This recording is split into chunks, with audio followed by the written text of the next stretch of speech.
Hello नमस्कार. All exam कट्टा या ऑनलाईन प्लॅटफॉर्मवर भविष्यातील शिक्षक, प्राध्यापक, अधिकारी या सर्वांचं सहर्ष स्वागत.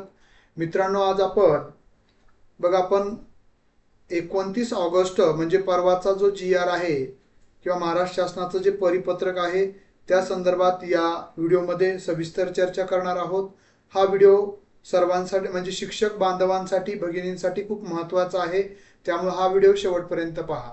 आपण जर सेट नेट परीक्षेची तयारी करत असाल, PhD संदर्भातील सेट नेट, त्यानंतर MPSC अंतर्गत प्राध्यापक भरती, विविध विषयातील वेगवेगळे कोर्सेस आपल्या याच व्हिडिओच्या खाली डिस्क्रिप्शन बॉक्समधील ऑल एक्झाम कट्टा ॲपवर उपलब्ध आहेत, ज्या माध्यमातून तुम्हाला योग्य आणि अचूक मार्गदर्शन ॲपच्या माध्यमातून आपल्याला उपलब्ध होणार आहे. तर आपण पाहू शकता, हे जे परिपत्रक आहे, महाराष्ट्र शासन शालेय शिक्षण व क्रीडा विभाग शासन निर्णय क्रमांक या ठिकाणी दिलेला आहे 2022चा आहे आणि परिपत्रक आहे 29 ऑगस्ट 2025. मग त्या संदर्भातील वेगवेगळे संदर्भ परिपत्रक दिलेले आहेत, ते तुम्ही पाहू शकता. आता प्रस्तावनामध्ये दिलेला आहे की संदर्भ क्रमांक 7 निर्णयान्वये केंद्रीय प्राथमिक शाळा केंद्र प्रमुख या व्यवस्थेची पुनर्रचना करण्यात मान्यता प्रदान करण्यात आलेली आहे. त्यानुसारचं हे सर्व परिपत्रक आहे. एकूण संवर्गातील 4860 पदे मंजूर आहेत. म्हणजे केंद्र प्रमुखाच्या किती राज्यातील सर्व जिल्हा परिषदामध्ये एकत्रित जर पाहिलं तर 4860 पद केंद्र प्रमुख. आता केंद्रीय समूह साधन केंद्र समन्वयक हे पद त्या दर्जेचं निर्माण झालेलं आहे. तर एकूण 4860 पद आहेत. शासन निर्णय दिलेला आहे या ठिकाणी 50% बढतीनुसार आणि 50% विभागीय परीक्षा अंतर्गत पदभरती होणार आहे. तर या सर्व परिपत्रकाचं मी थोडक्यामध्ये विश्लेषण केलेलं आहे, ते आपण पाहूयात. हे परिपत्रक महाराष्ट्र शासनाच्या या संकेतस्थळावर देखील उपलब्ध आहे. तर आता आपण परिपत्रकाचं जे मी विश्लेषण केलेलं आहे ते आपण पाहूयात, म्हणजे तुम्हाला कमी शब्दामध्ये जास्त माहिती मिळायला निश्चितच मदत होईल. बघा, आपण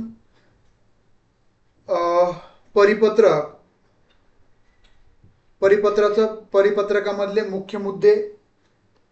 प्रस्तावना बघा, समूह साधन केंद्र समन्वयक केंद्र प्रमुख जे पद होतं ते इथून पुढे समूह साधन केंद्र समन्वयक हे असणार आहे. हे पद पूर्वीच्या शासन निर्णयानुसार अस्तित्वात होते केंद्र प्रमुख, मात्र आता समूह साधन केंद्र प्रमुखाच्या माध्यमातून जिल्हा परिषदेच्या शिक्षकांचे समन्वय, शैक्षणिक गुणवत्ता, त्याचबरोबर सुधारणा आणि प्रशासकीय काम केली जात होती. काही पदे रिक्त असल्यामुळे शासनाने नवा निर्णय घेतला असून मार्गदर्शक तत्वानुसार पदस्थापना नियुक्ती करण्याचे आदेश दिले आहेत. आता पदसंख्या आपण बघितलेली आहे 4800 समथिंग आहे. प्रत्येक जिल्ह्यातील जिल्हा परिषदमध्ये ठराविक मंजूर पदे आहेत. रिक्त असलेल्या पदावर या मार्गदर्शक तत्वानुसार नियुक्ती होणार आहेत. 50% पदोन्नतीनुसार आणि 50% परीक्षेच्या माध्यमातून. साधारणतः 2000 ते 4800 म्हणलं तर 2500 पर्यंत पदं भरले जाऊ शकतात. एका जिल्ह्यात एकापेक्षा जास्त पदे असल्यास ते जिल्हा स्तरावर भरले जाणार आहेत. पदभरतीची पद्धत, मार्गदर्शक तत्व त्यांनी सांगितले. पात्रता काय असली पाहिजे, तर पात्रता आहे प्रामुख्यानं प्रशिक्षित पदवीधर शिक्षक, पदवीधर असला पाहिजे, म्हणजे ग्रॅज्युएशन पूर्ण झालेला असावा, किंवा मुख्याध्यापक यांच्यामधून हे पद निवडलं जाणार आहे. अनुभव कमीत कमी 6 वर्षाचा अनुभव तुमचा असणं गरजेचं आहे. जिल्हा परिषद शिक्षकांसाठी आहे हा अनुभव. निवड प्रक्रिया जिल्हा परिषदेचे मुख्य कार्यकारी अधिकारी यांच्या अध्यक्षतेखालील समितीमार्फत शिक्षकांची निवड समन्वयक म्हणून केली जाणार आहे. पात्र शिक्षकांची यादी तयार करून त्यात निवड केली जाणार आहे. कार्यकाल हा 5 निवड झालेल्या शिक्षकांना ठराविक कालावधीसाठी 5 वर्षे हे पद दिले जाणार आहे. सध्या तर पर्याय उपलब्ध नसल्यास आवश्यक पात्रता नसल्यास जिल्हा परिषदेतील इतर प्रशिक्षित शिक्षकांचाही विचार केला जाणार आहे। आता आरक्षण पद्धती इतर सर्व शासकीय भरतीप्रमाणेच आरक्षणाचे नियम लागू राहतील। रिक्त पदामध्ये 4% पद दिव्यांगासाठी राखीव ठेवण्यात आलेले आहेत। परीक्षा पद्धती भविष्यात या पदासाठी मर्यादित विभागीय स्पर्धा परीक्षा घेण्यात येऊ शकते अशी तरतूद शासनाने केली, म्हणजे 50% हे मर्यादित विभागीय परीक्षेमार्फत पद भरले जाणार आहेत। लवकरात लवकर त्याचा अभ्यासक्रमही जाहीर होईल। मात्र सध्या तरी थेट जिल्हा स्तरावरून निवड करण्यात येत आहे, जे 50% पद भरले जाणार आहेत बढतीमधून। ते शैक्षणिक प्रशासनातील संबंध केंद्र प्रमुखांना जिल्हा परिषदेच्या शिक्षणाधिकारी व राज्य परीक्षा परिषद यांच्या मार्गदर्शनाखाली काम करावं लागणार आहे।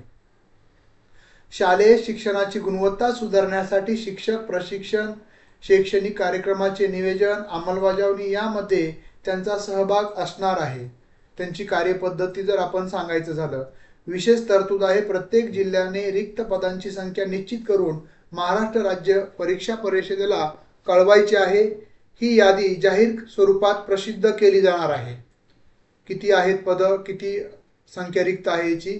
परिपत्रकाचं महत्त्व काय आहे तर बघा, हे जे आपण परिपत्रक बघितलं तर शैक्षणिक व्यवस्थापन सुधारणं, केंद्र प्रमुखामुळे शाळा, शिक्षक, पालक, प्रशासन यांचा समन्वय राहील, गुणवत्ता वृद्धी होईल, प्रशिक्षण, स्पर्धा परीक्षा, शैक्षणिक योजना यांच्या अंमलबजावणीला गती येणार आहे, कार्यक्षमता वाढवणं जबाबदारी ठरवल्यामुळे कार्यकाळ अधिकारी, शिक्षक आपले सर्वोत्तम योगदान देतील, आरक्षण व समानता, दिव्यांग व इतर मागासवर्गीयांना गटांना न्याय मिळेल, पारदर्शकता, यादी निवड व पद स्थापना प्रक्रियेबाबत स्पष्टता ठेवली जाईल। यामुळे ही प्रक्रिया पारदर्शक पद्धतीने राबवली जाईल। एकूण सारांश काय आहे तर या परिपत्रकाद्वारे महाराष्ट्र शासनाने समूह साधन केंद्र समन्वयक केंद्र प्रमुख पदाची पदस्थापना प्रक्रिया आणि मार्गदर्शक तत्व निश्चित केलेले आहे। यामुळे जिल्हा परिषदेच्या शाळांमध्ये शैक्षणिक समन्वय, गुणवत्ता वाढ आणि शिक्षक व्यवस्थापन अधिक शिस्तबद्ध व पारदर्शक होणार आहे, यामध्ये कोणताही दुमत नाहीये। त्यामुळे जे विद्यार्थी, जे शिक्षक यासाठी पात्र असतील तर त्यांनी आपली माहिती आपल्या विभागाला द्यायची आहे। निश्चितच तुम्हाला येणाऱ्या परीक्षेसाठी किंवा जर तुमची थेट निवड झाली त्यासाठी देखील खूप खूप शुभेच्छा। हा व्हिडिओ आवडला असेल तर निश्चितच आपल्या सहकारी शिक्षिका, शिक्षक यांना शेअर करायला विसरू नका। त्याबरोबरच आमच्याबरोबर जोडलं जाण्यासाठी सेटनेट परीक्षा, MPSC अंतर्गत जी प्राध्यापक भरती होत आहे त्या संदर्भात आमच्याबरोबर जोडलं जाण्यासाठी ऑल एक्झाम कट्टा हे ॲप देखील आहे, जे गुगल प्ले स्टोरवरून तुम्हाला उपलब्ध आहे। त्यानंतर हे जे ऑल एक्झाम कट्टा आपलं यूट्यूब चॅनल आहे त्याचा सबस्क्राईब करा, जेणेकरून तुम्हाला अशा पद्धतीची अद्ययावत माहिती मिळेल। आपला व्हॉट्सअप ग्रुप आहे, त्यानंतर टेलिग्राम चॅनल आहे, याची देखील लिंक याच व्हिडिओच्या खाली डिस्क्रिप्शन बॉक्समध्ये दिलेली आहे। त्याच्यामार्फत तुम्ही आमच्याबरोबर जोडलं जाऊ शकता। परत एकदा सर्वांना येणाऱ्या केंद्रप्रमुख या पदासाठी नियुक्तीसाठी खूप खूप शुभेच्छा।